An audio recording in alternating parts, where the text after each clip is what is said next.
If you would like to support the podcast, you can click the Buy Us a Coffee link on our show notes or on our website. Your support helps us keep the podcast going, and we appreciate each of our listeners so much. You can also rate and review us on Apple and Spotify, follow us on social media, and don't forget to tell your friends and family about us. I'm Darlene. And I'm Melody. This is Hard Times and True Crimes.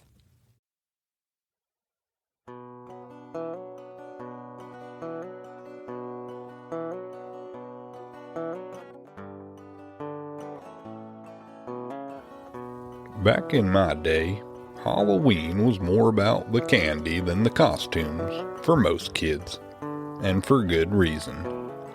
Sometimes our moms would make us homemade costumes, like a hobo, and they'd use charcoal or shoe polish to put dirt streaks on our faces.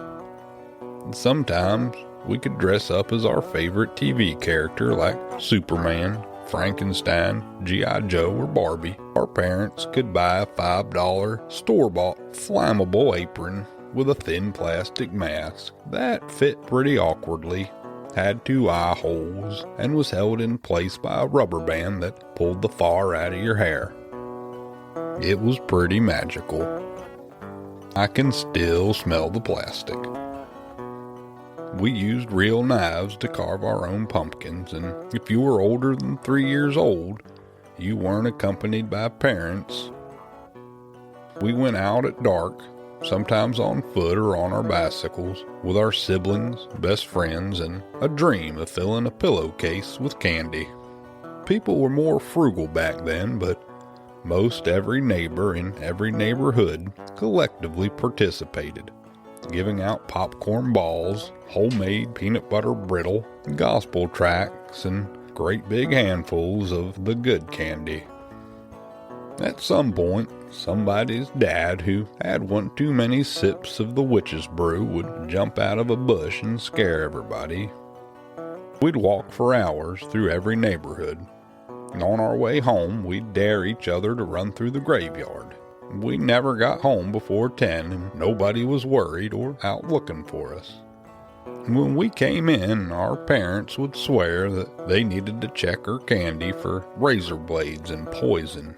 And there must have been an awful lot of suspicious-looking chocolate, because there was always plenty missing when it got returned. At the end of the night, we would have a full pillowcase full of sweets. I'd go into my room, sort it into categories, and eat until my stomach hurt. Then we'd watch a scary movie or The Great Pumpkin, depending on which parent was still awake. Halloweens in my generation were better in every way.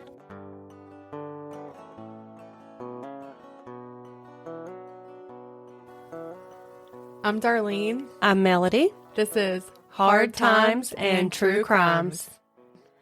This morning, I stopped by the coffee truck here locally in Asheboro at Taste and See Coffee Company. You've probably heard of them, I'm sure.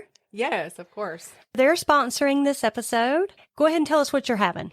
Pumpkin bread latte, and it is delish. It smelled really good. I didn't taste it, although I wanted to. I'm having the butter pecan white chocolate. It feels pretty decadent, fall and cozy. It's very good. I appreciate their truck sponsoring us for this episode. Yes. I want to give a shout out to Megan and Taylor, their sisters that run the truck. They were gracious to do that. And I love the name of their coffee truck, Taste and See. It's based on a verse from Psalms 34:8. Oh, taste and see that the Lord is good. Blessed is the man that trusteth in him. Oh, I love that. And so it's nice when you're sitting in line at their little drive-thru to get your coffee and your Bible. And they're super sweet. So sweet. Pretty redheaded girls. Yeah. And so they're usually parked at Aldi, but sometimes they are other places. So y'all go by, get you some coffee from them, tell them we sent you. If you want to know where they're going to be and when, you can follow them on their socials. Instagram, it is Taste and See Coffee Co. Okay. And that's Aldi's here in Asheboro. Locally here in Asheboro, North Carolina. All right. Awesome. Mm-hmm. Do you want to tell them what we got to do Monday? Yes. So Darlene and I went, To High Point, yes, Lakeside Integrative. and we got some work done on our Yes. faces. Yes, it was awesome. It was. So we had micro needling and resurfacing. We both got the service done. Yes, we both have a wedding coming up. Yes, not our own. No.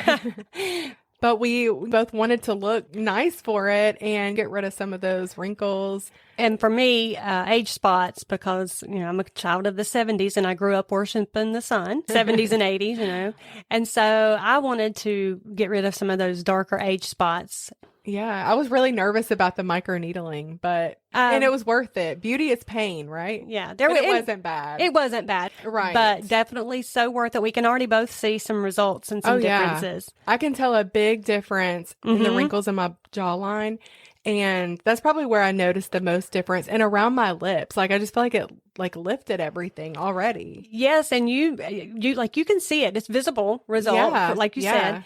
And over the lines over my lips, I also noticed that as well. Mm-hmm. Thankfully, we took before and after pictures, so you can see a remarkable difference. Yeah, and we'll try to post those for you. Although I don't really like posting those befores, but that's okay. We don't have any makeup on, but you know, you can excuse us. Yes.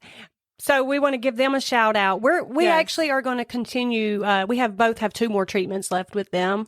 Because I'm in menopause, I also got laser hair removal above my lip and my chin, just a little bit of that sprouting. Yeah. I'm so excited about that. And when will you know, there was immediately a difference. I'll have more treatments. It'll get even more noticeable, but I already notice a huge difference. So it's exciting. It is exciting. So we're going to be ready for those weddings come fall. Anyway, guys, if you are interested in anything like that, make sure you go to High Point, to Lakeside Integrative, and Tasha Briles and Mandy. They're the ones that do the work, and they're awesome.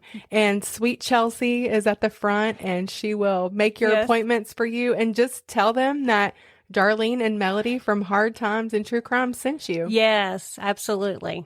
And we will keep you posted as we continue our other treatments as to what our progress is. Yes, we're going to definitely be posting pictures. Just don't judge us because we won't have any makeup on in those pictures. They'll be in our Facebook group. Okay, Melody. So do you have any fun Halloween memories from your childhood? I do have a few. Yes. Well, let's hear some. My oldest sister, she's a little bit morbid. I've told you that before.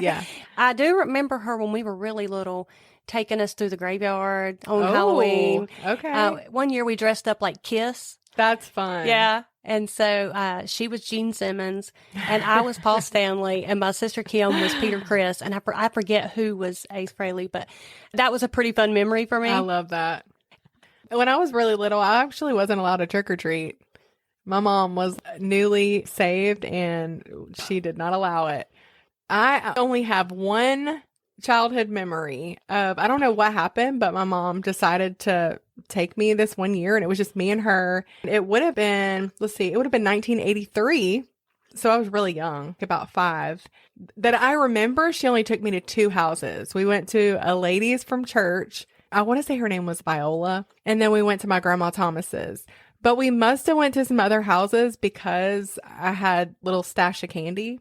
When we went back home, my mother made me lay all my candy out on the table, and she smashed it with a hammer looking for razor blades. Yes, I remember those 80s days. I remember thinking, is this really necessary? I was so mad.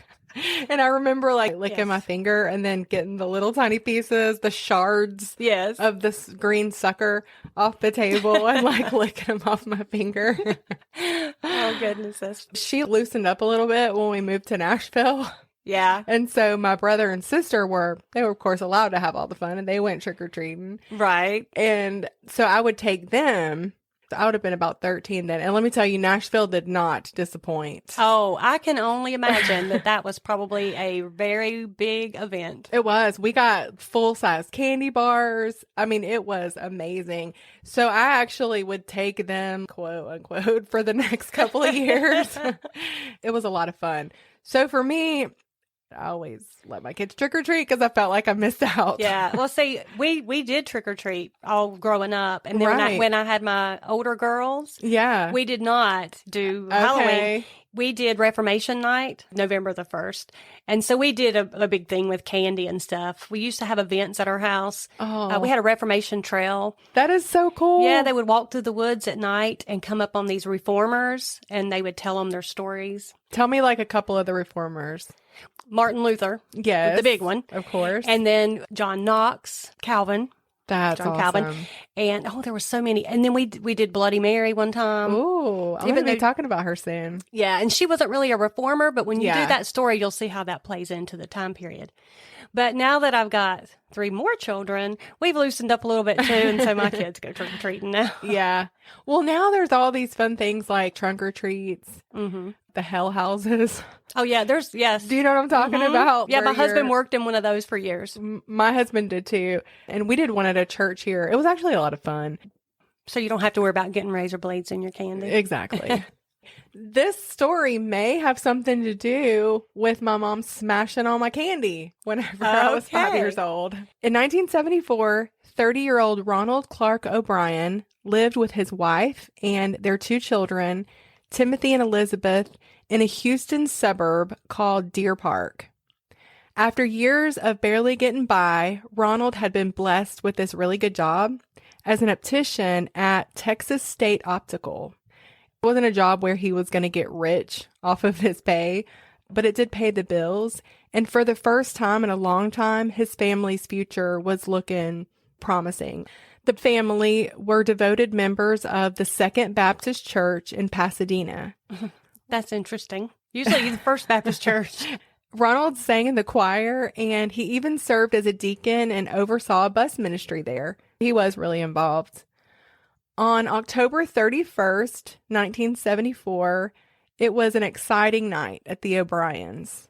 Ronald and Daneen, they had never really done much with the kids on Halloween, mostly because of their financial issues. Buying costumes, it seemed frivolous when they didn't have a lot of money. But for the first time in years, or maybe even ever, Ronald was excited about this Halloween. This year, he could afford to buy his 8-year-old son, Timothy, and 5-year-old daughter, Elizabeth, costumes, and he promised to take them trick-or-treating in the rich part of Pasadena. Mm-hmm. It's always, everybody looks for the rich red neighborhood for trick-or-treating. Exactly. And that's where they gave out the good stuff. Right. You know, like the full-size candy bars. Exactly. And not the popcorn balls. Ronald had invited some friends to go with them, the Bates family, and they actually lived out in that neighborhood over in Pasadena. They had kids, their kids' age, and their wives were friends, and Ronald was friends with Jim Bates. And so the Bates invited the O'Briens over to their house that night. They were making a roast pork dinner. And then after supper, they were all going to go out trick-or-treating. But Halloween Day in 1974 had been colder than usual. So later in the afternoon, it had started to drizzle and then rain. 8-year-old Timothy, he was getting worried that his parents would change their minds about trick-or-treating. But Ronald assured him that no matter what, he promised he was taking them. Timothy was super excited because his dad had surprised him with a Planet of the Apes costume. Fun. So they all got dressed up and they went over to the Bates family's house where they were eating their roast. And the kids, like you were that day with the chicken and dumplings, they were way too excited to eat. You know, those kids were ready to get some candy. I've been there. The moms got to talking about how cold it was and how wet it was. And they probably weren't really looking forward to going out in it. But, you know, moms, we do what we got to do. Yeah. Then Jim, he asked Ronald, maybe we should just go buy the kids some candy this year. But Ronald was like, no, I've made a promise to the kids and he really wanted to keep it. If I had been one of those kids, I would have appreciated that. Yeah, I would have felt like I got really cheated if you just went and bought me some candy. I Because the know. experience is part of it. Exactly. And they wanted to show off their costumes. Yeah. And Jim agreed that as excited as the kids were, it would have been a shame not to take them. But they told their wives they didn't really see the need in them going out in the weather that they could handle the kids and they could stay home. And one of the younger Bates children ended up staying home with them, the 2 men and 3 kids. One of Jim Bates' kids and then Ronald O'Brien's 2 children went out in this Pasadena neighborhood. So the kids are having a blast. Even with the rain, they're running around, having a good time. It is really getting rainy, though. Okay. So, it slows things down. It's not as fun, but the kids are still enjoying it. I think Jim was probably wanting to wrap things up. Right. Yeah, I can see that. But anyway, after they went to a few houses, I think they had gone down one street and then the second street, they came up on this house and it was dark. It was 4112 Donerail Street. There were no lights on, but O'Brien and the kids, they went on up to the door anyway. And after knocking, they didn't get an answer. And so the kids and Jim, they moved on ahead. But O'Brien, he stayed behind. And then a few minutes later, he caught up with the rest of them. And he had a big smile on his face because he'd hit the jackpot. He had these 5 22-inch pixie sticks. Oh, wow. You remember the big ones? I do. And that's nothing but pure sugar. Pure sugar. But the kids were like jumping up and down like, yes. After those, they were probably jumping up and down for days. He was their hero. They were, of course, thanking him for the candy. And he gave each of the kids one. But he's like, don't eat it now. Just please wait. And then he suggested like, okay, we have enough. Let's go home. And they were okay with it. They'd had a good run. So the crew headed back home, and Ronald gave his friend Bate one of the pixie sticks for his other kid that didn't end up going with them that night. And after the O'Briens got back home to Deer Park, the kids were excitedly telling their mom, oh my goodness, this is what we did. You know how kids are. They're excited. And then some trick-or-treaters showed up to the door. Mrs. O'Brien was like, I'm sorry, I don't have anything. But then Mr. O'Brien was like, I got one pixie stick. Because there were 5 or 6 kids. Yeah. And he's like, who wants it? And they're like, me. So anyway, one lucky little boy, he gave it to him. And that was all they had. Gosh, gotta feel bad for the other 4. I know. Poor kids. So Mrs. O'Brien, she ended up having to run out. It was a little bit late, but she had to run to the store. Ronald said, I'll put the kids to bed. They were tired anyway. So he didn't feel like that was going to be much of a chore. They were pooped. The kids changed out of their costumes and were getting ready to brush their teeth when he told them, you know what, you can have one more piece of candy. Timothy chose, what do you think he chose? That pixie stick? Yeah. Now there were staples holding the top of it closed, but Ronald helped him get it open. And you know how sometimes that pixie dust will get clumped up? Mm-hmm. If it gets any moisture in it, yeah. Right. So it was clumped up and he couldn't get it out of the top. So Ronald took his fingers and broke it up. And then he told him, open up, and poured it into his mouth. Well, as soon as he got the sugar into his mouth, he made this face like, oh, this is bitter. And Ronald was like, or I'll go to the kitchen and get you some Kool-Aid and wash it down. But by the time he got back, Timothy was throwing up. Oh, no. And he was crying. His stomach hurt. Within just a few minutes, he is profusely vomiting. He's got the foam coming out the sides of his mouth. He's convulsing. And Ronald quickly calls for help. Mm-hmm. But 90 minutes after eating his pixie stick at 10:30 p.m., Timothy O'Brien died on the way to the hospital. Oh, I hate that. That's awful. How much of it did he get in him? About 4 inches of the top of it was gone. Well, that's quite a bit. Yeah, it is. It's a good bit. His mother, she had gone to the store. Right. She fell apart, as you can imagine. I mean, she just could not understand how in the world this could have happened. And his dad was visibly upset too. And then from everything authorities had learned about the night's events, they came to a conclusion fairly quickly that Timothy had been poisoned. Oh, gracious. And that it had most likely come from that pixie stick. Right. And I'm sure maybe that wasn't immediately what they thought. I mean, it was what I thought, because, I grew up in the 70s and 80s and we checked our candy, but... Right. Well, I guess they knew since he had that reaction. As soon so as it he was had been pretty given. instantaneous. Yeah. I mean, the dad told him, he's like, I gave him the candy and. Okay. So there was really no question. Right. Ever. Okay. And then the very next day, it was confirmed that it was cyanide poisoning. Gracious. Timothy had enough of the poison in his system to kill 2 grown men. Oh, my word. So after talking to O'Brien that night, they learned that there were at least 4 more of these pixie sticks floating around, and probably more. I mean, this is just in this little group. Right. I wonder where those other 2 kids, had they not eaten theirs yet? Elizabeth, Ronald's younger daughter, had one of the sticks. Okay. And so thankfully she had not touched hers. At 11 p.m., the cops, they're banging on the Bates door. They're frantic because 2 of the potentially poisoned pieces of candy had been given to their children. Right. Thankfully, Mrs. Bates had not allowed her children to eat any more candy that night. By the grace of God. Mm-hmm. But they still had to track down the trick-or-treater. Remember, the trick-or-treater came to the door and... Oh, and they had given them And Ronald one. had given him Oh, that's one. right. Oh, my. But within a few hours, they figured out who the little boy was, and they went banging on his door. They found the little boy laying in his bed, fast asleep, with that giant pixie stick in his hand, and he had been trying to get the staples out of the top and could not. Oh, thank God he didn't. I know. Like, I just felt relief when you said that. And he had literally tried everything he could, but he was not strong enough. Thankfully. Mm-hmm. Can you imagine the relief of that mother? Well, authorities knew that all 5 of those pixie sticks had been tampered with because they were all stapled shut instead of being heat sealed. Mm-hmm. And the manufacturers heat sealed them closed. I was going to ask you earlier, is that when you said they were stapled at the top, I was going to say, is that what they did? I mean, I back was trying to then? remember. And I was trying to like, remember, yeah. I I'm couldn't did really they have remember. staples in them? Yeah. But no, they were definitely heat sealed. Tampered. Okay. They would also learn that the tops of each of those pixie sticks had been filled 2 inches with cyanide. Wow. 2 inches of cyanide, and then the rest was candy.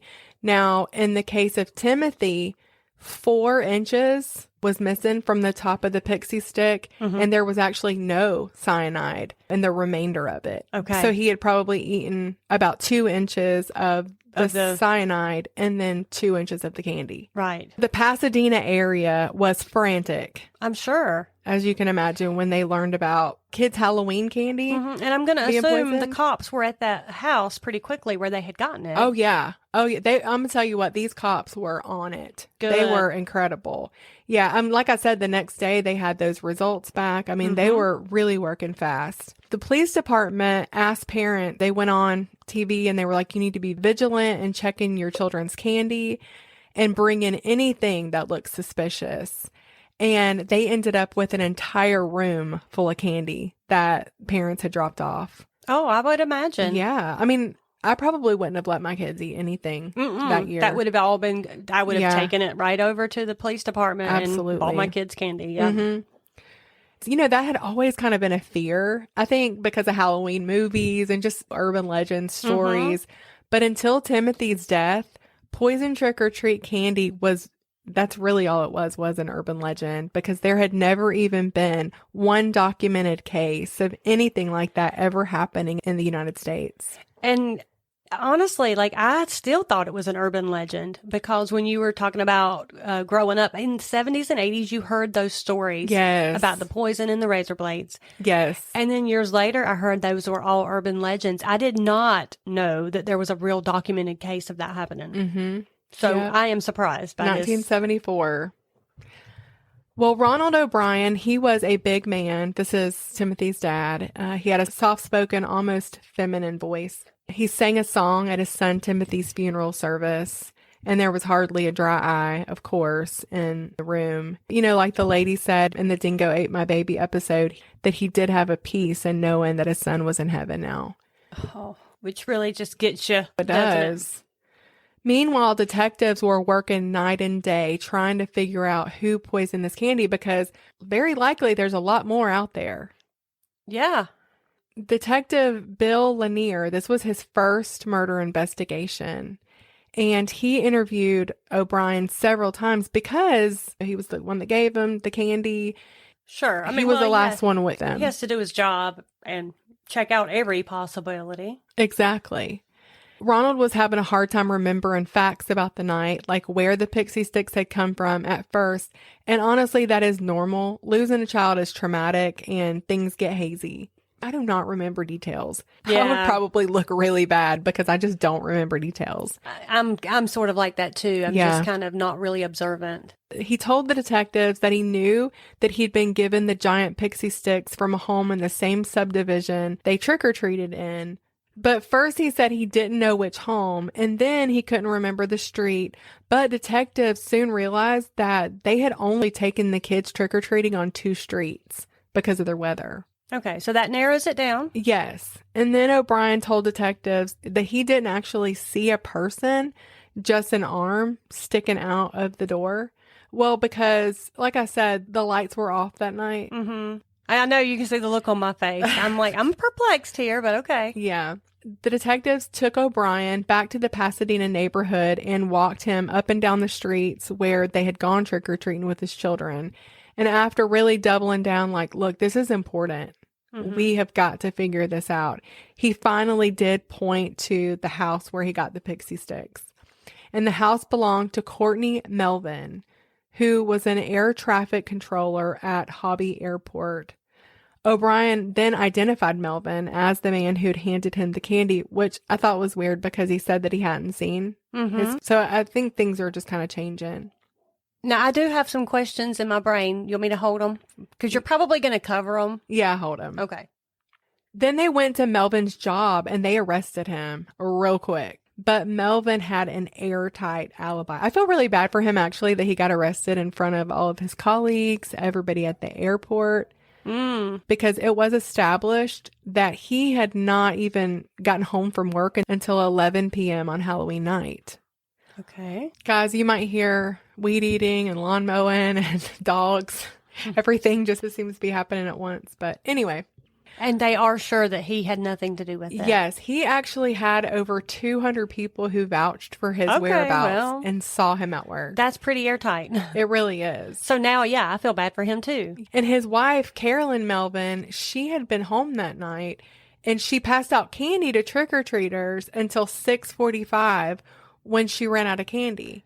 And then, you know, like we all do, she shut off the lights and didn't answer the door anymore. That was one of my questions. I'm like, Yeah. the guy went and got the pixie sticks, but the lights were already off. So why did the people have pixie sticks? Right. And my other question was, what's up with the creepy arm handing the stuff out the door? Right. Well, we'll get into that. Because everybody knows you don't go to the houses With the lights with off. the lights off. Right. And also the candy that she had handed out, it was not giant pixie sticks. And in fact, detectives walked the route that O'Brien and Bates had taken with their kids that night, and they could not find any other children outside of this one group who had been given giant pixie sticks. And there were no houses on that whole route who had given out pixie sticks. Oh my gosh, that's creepy. Detectives, they were getting weirded out. They were suspicious. And they were starting to think like Ronald O'Brien. Well, They were getting suspicious of him. Well, was he the one that went to the door? Or was the Bates guy? It was Ronald O'Brien. It That was went the to the dad. door. Yeah. Okay. But they were thinking, why would he want to hurt his own son? They just couldn't think of a motive. Okay. It was just hard to make sense of. And he seemed genuinely upset. Yeah. But then they got this call the day after Timothy's death that Ronald had called an insurance company about collecting on a life insurance policy that he had taken out on Timothy just 30 days before his death. Oh my goodness. Are you serious? In fact, he had taken out life insurance policies on both of his children in the month leading up to Halloween. Those policies came out to be $60,000, which today would be between $300,000 and $400,000. I'm not liking this. So, of course, they called in Danine, his wife, and asked her, hey, let me ask you about these insurance policies that you have. And she was like, well, we only have one policy for $10,000 and we're all insured for $10,000 because we were able to get it for just a few bucks a month. It's really cheap. She said her husband had taken out a more expensive policy on the kids before, But she had insisted that he cancel it immediately and she was mad that he had even taken out the policy because they were broke. Like they could really afford monthly insurance payments on policies for their kids who were so young and so unlikely to die anyway. It was just such a waste of money that they needed. When detectives told her about these other policies, she was genuinely stunned. Oh my gracious. Now, Mrs. O'Brien was totally honest with the detectives and she was very cooperative. She told them that Ronald had gotten them into over $100,000 in debt. Oh, wow. Which today would be over $600,000. O'Brien had been through 21 jobs in 10 years. He's starting to look a lot more guilty. The family had been thankful for this new job he had gotten as an optician. Well, Danine and the kids were thankful anyway. Even though it only paid $150 a week, they recently sold their home and they moved into that condo over there in Deer Creek. With the money from the sale of their house, they were able to pay off some of their debt, about $50,000. Even though they still owed a lot of money, I mean, they were still very heavily in debt. With him having this steady employment, she was good with money, and she had been able to start making some small payments toward some of this outstanding debt. Little did she know her husband was over 8 months behind on his car payment. Oh, my word. I was going to say, what in the world is he getting them in debt with? Like, what is he buying? I think he was just one of those people that was obsessed with stuff. And can't manage his money and buy stuff whether he can afford it or not. Right. And apparently crazy stuff. $100,000? Yeah. He didn't know about Dave Ramsey. No, he did not. His car was actually getting ready to be repossessed, but she was totally unaware of this. I can't believe it was 8 months behind and had not already been repossessed. It's crazy. And also, he was getting ready to be fired from his job at Texas State Optical because they believed that he was stealing on the job. Oh, goodness. Yeah, things are not looking good for him. And then on October 23rd, just 8 days before his son's murder, O'Brien had called and got an extension on one of his payments, and I believe that was his car payment. He said that he was expecting to come into some money before the end of the year. Get out. And that he would be able to pay off what he owed. Oh, my goodness. He told one of his coworkers that he was going to be quitting his job in November and that his financial situation was about to turn around. Knowing that he was planning to quit might be the only reason they hadn't already fired him. Yeah. Authorities had definitely established a motive. But then was there any connection to Ronald and the poison? You know, because all of this stuff, it is circumstantial, but it's heavy circumstance. I mean, it's a lot. It is. But now the poison. Yeah. Well, I'm sorry. I just got all these questions in my mind. Ask them. I'm putting a lot of stuff together because earlier I was also thinking, it's just like a dad to pour 4 inches of sugar down your son's throat, but that mama would have never let that happen before bedtime kind of thing. But now that I see that in a different light. It makes sense. After some digging, they found out that in August of 1974, just a couple of months before October, O'Brien put in an order at work for cyanide. When he was questioned about it, he said that he was going to use it for cleaning gold frames. And this was really strange because cyanide hadn't been used to clean glasses in the optical field for 20 years. Okay. I didn't know that it had ever been used. Yeah. I mean, apparently back in the 50s and prior to that. So in September of 1974, O'Brien called a friend of his named Bobby Terry and told him, hey, I'm taking this chemical course at a local college and I just want to pick your brain. He asked him all sorts of questions like, where could cyanide be purchased? What would be considered a fatal dose of cyanide? He wanted to know what the procedures were to detect poison in a dead body. Okay, well, that's a heck of a lot of circumstantial evidence. He just could not keep his fat mouth shut. Nope. He talked about cyanide at work, casually talking about what a fatal dose would be. Just before Halloween, he had gone to a chemical outlet in Houston called Curtin Matheson Scientific. And he talked to the salesperson there named David Lee Jackson. He just wanted to buy a small amount of cyanide. But Jackson was like, look, 5 pounds is really the smallest we sell here, because it was you get it in bulk. And he was so aggravated that he couldn't get this small amount, but he inquired like, okay, well, where can I get a small amount? Then a customer of O'Brien's would testify later that on Halloween, he saw O'Brien in the parking lot carrying a stapler and a bag of unknown contents. Then during their appointment, this customer remembered that a part of their conversation was about cyanide and what a lethal amount would be. He was an idiot. He was an idiot. I love it, though, when these idiots hang themselves. Hang themselves. Jim Bates, the man he went trick-or-treating with, he revealed that Ronald wore his lab coat all night long when they went trick-or-treating. At the time, he thought he was wearing it like a part of a costume kind of thing. Okay. But now, in light of everything, he was thinking, yeah, he's probably used it to hide those pixie sticks. Oh, my gosh. And, like, he gave one, like, he didn't just give it to his kids. He gave one to that guy's kid. Both of his kids. Yes, and the kid that came to... Yes. Oh, my word. Yeah. This guy was evil. Pure and out evil. So at this point, police believed O'Brien fully intended to kill both of his own children for life insurance money. And the other 3 kids, they were just collateral damage to cover up at the murders. Right. It's like he even gave no thought. Like you said, it's collateral damage. Wow. Yeah. The evidence, I mean, at this point, it's overwhelming. Yes. Ronald O'Brien was arrested then on November 5th in 1974, less than 1 week after Timothy's death. Yeah, that didn't take long. And he was charged with 1 count of capital murder and 4 counts of attempted murder. Okay, so capital murder will get you the death penalty on the table, right? Yeah, it's on the table. So his trial began on May 5th in 1975. He pled not guilty on all 5 counts. Of course he did. Of course. I'm sorry, they didn't see my eyes roll. The prosecution, it was led by a man named Mike Hinton. I really like him.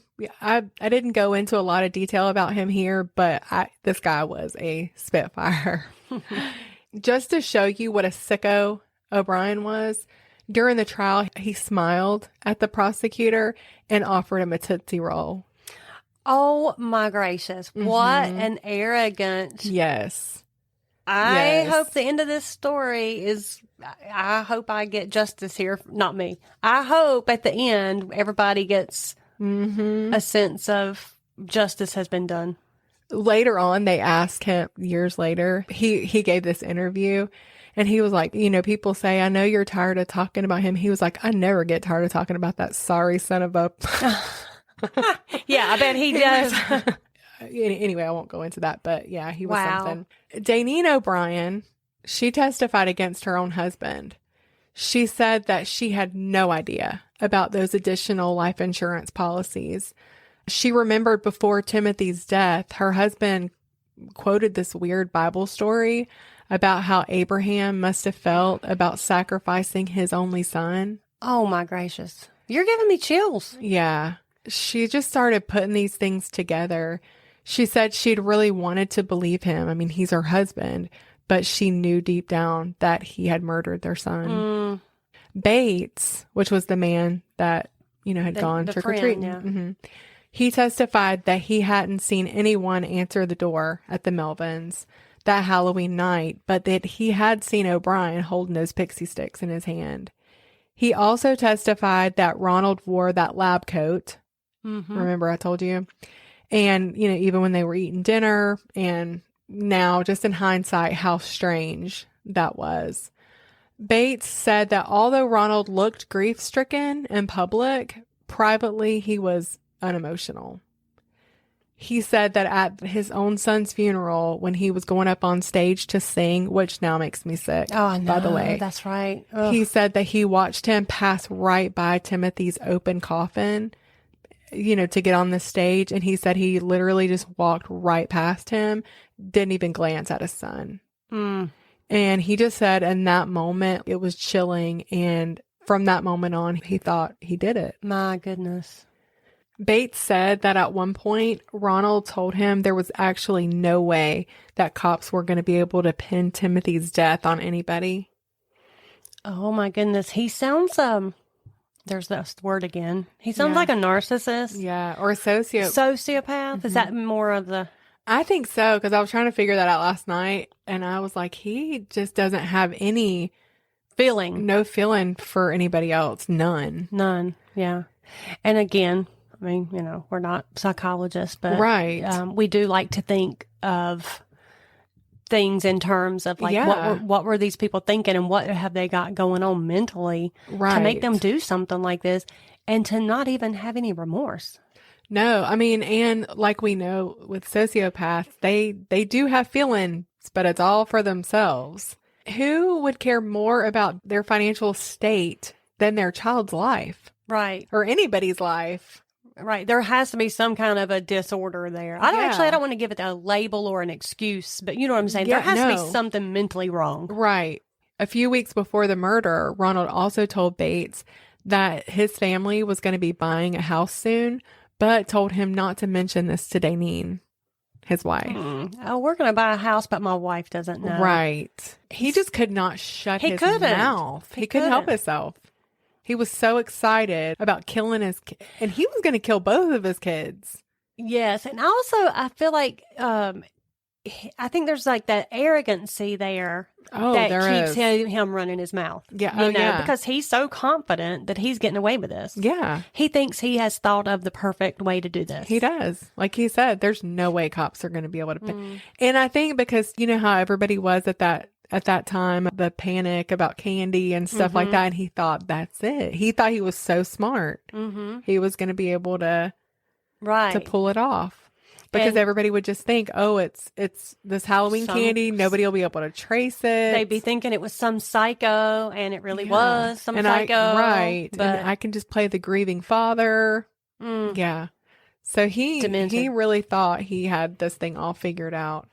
O'Brien's own brother and sister-in-law testified that at the funeral, Ronald had talked about using money from Timothy's life insurance policy to take a long vacation. oh my gracious, like it just Yeah. gets deeper and deeper here. Other witnesses testified that he was a pathological liar, which I can definitely see that. And what's that? Is that one of the sociopath yes. symptoms? Pathological liar. Yep. Ronald O'Brien then testified on his own behalf, of course, as Like, I'm not sociopaths even surprised. often do. Of course, declaring his innocence. His defense claimed Timothy had been the victim of the crazy people who lace little kids' candy with cyanide.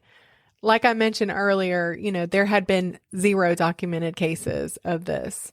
Just a legend. Sometimes I think that churches, I don't know, they hang on to stuff like that and spread it around, preaching it from pulpits Yeah. to like kind of scare believers into submission Yeah. and away from evil. I think they mean it for good. But then parents, of course, we use these fake scenarios then to scare our children into submission. And what ends up happening is that everybody loses credibility. And I'm 100% guilty of some of this with my children. So, you know, but I do think that happened a lot back then.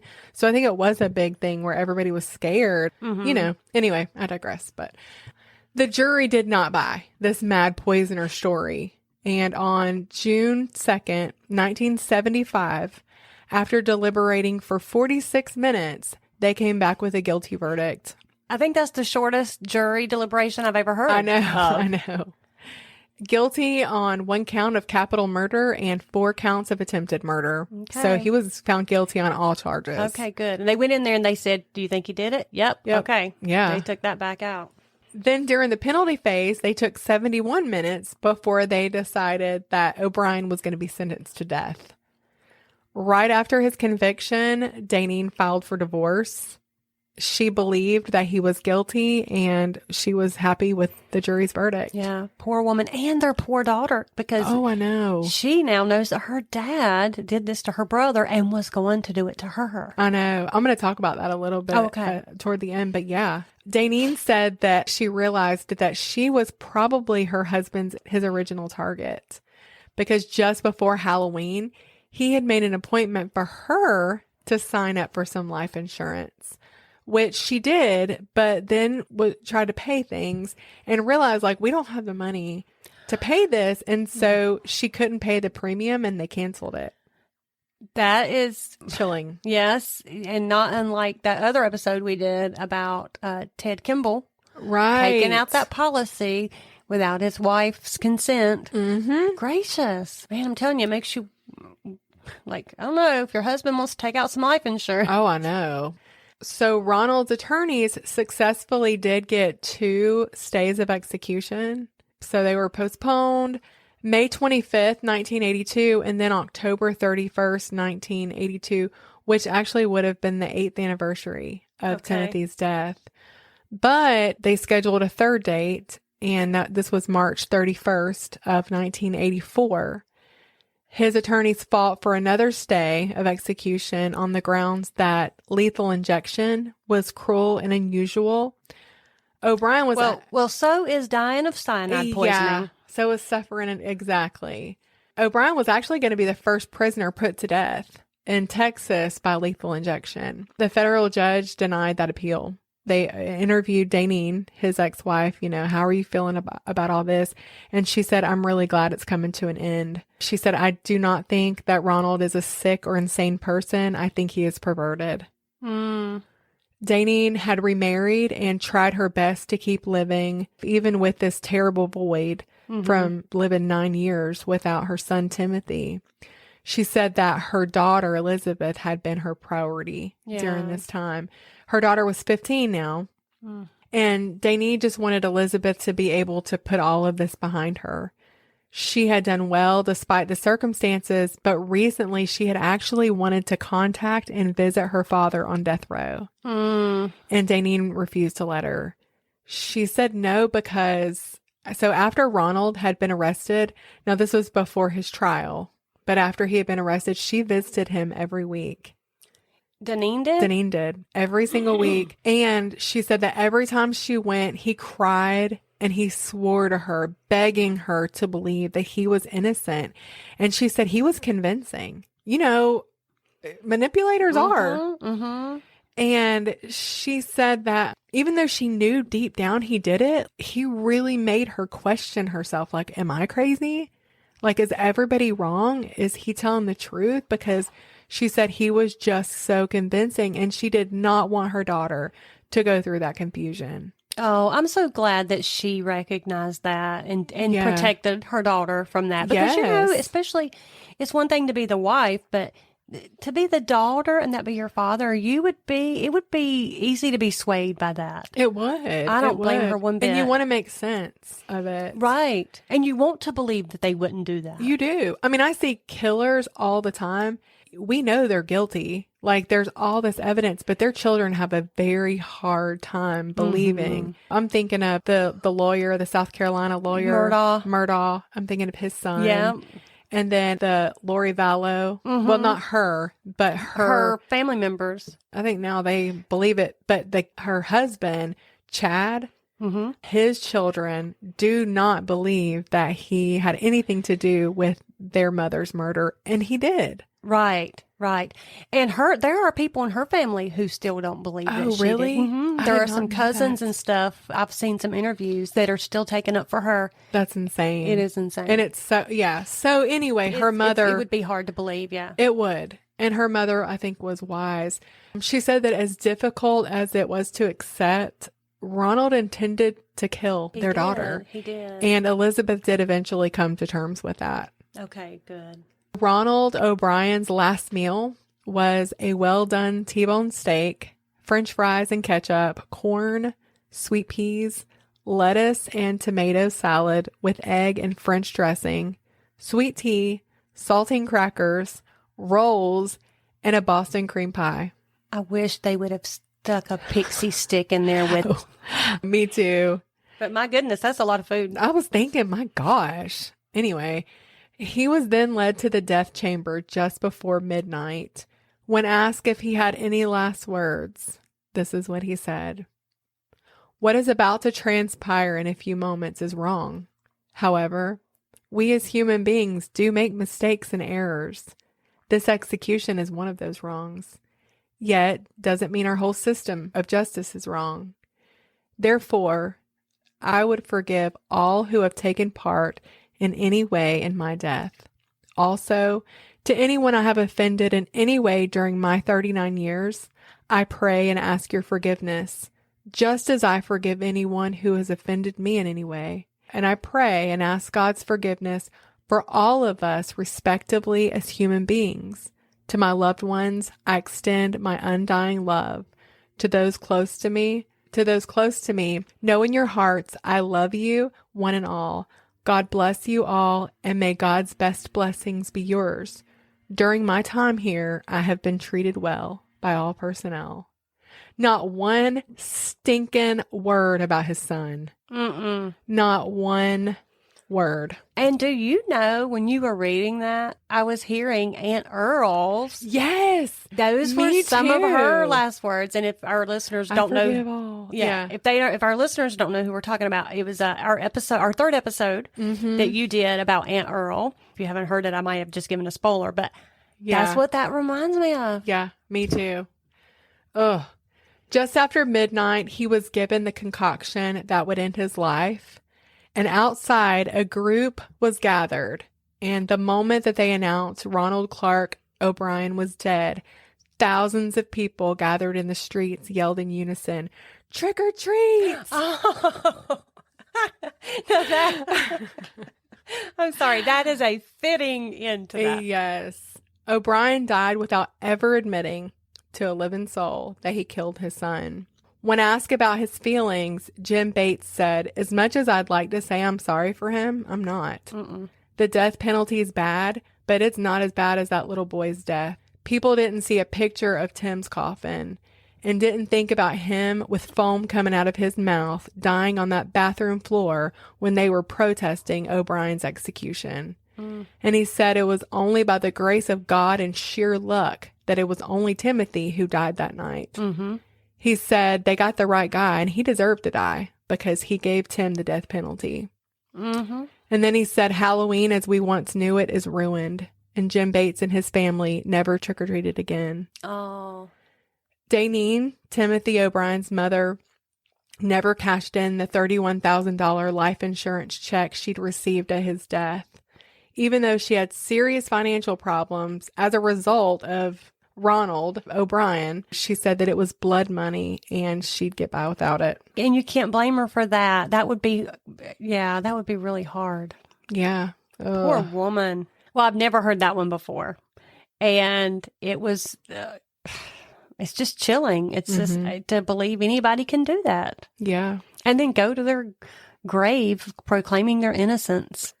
He sang at his funeral. I know. And see, again, sociopath. Yes. I just don't think anybody could do that. That's on another level. I mean, I think sometimes people do terrible things, but they do actually feel bad about it. It eats them up. There is a conscience there. Yes. And like you said, this was like another level. I read an article about a guy who was really young and he took pictures at his execution. And he said he doesn't know if he maybe actually convinced himself that he was innocent. Looking at him was looking in the eyes of pure evil. Those sure were some hard times. They sure were.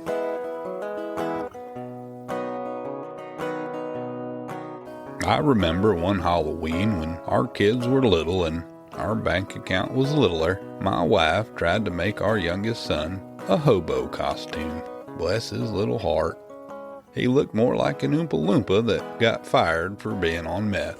If you want to guarantee to never have to explain to your friends why you can no longer sing riddles and dance while simultaneously making candy, download every episode and tell everybody you know and the few people you don't to check out Hard Times and True Crimes. Till next time, goodbye.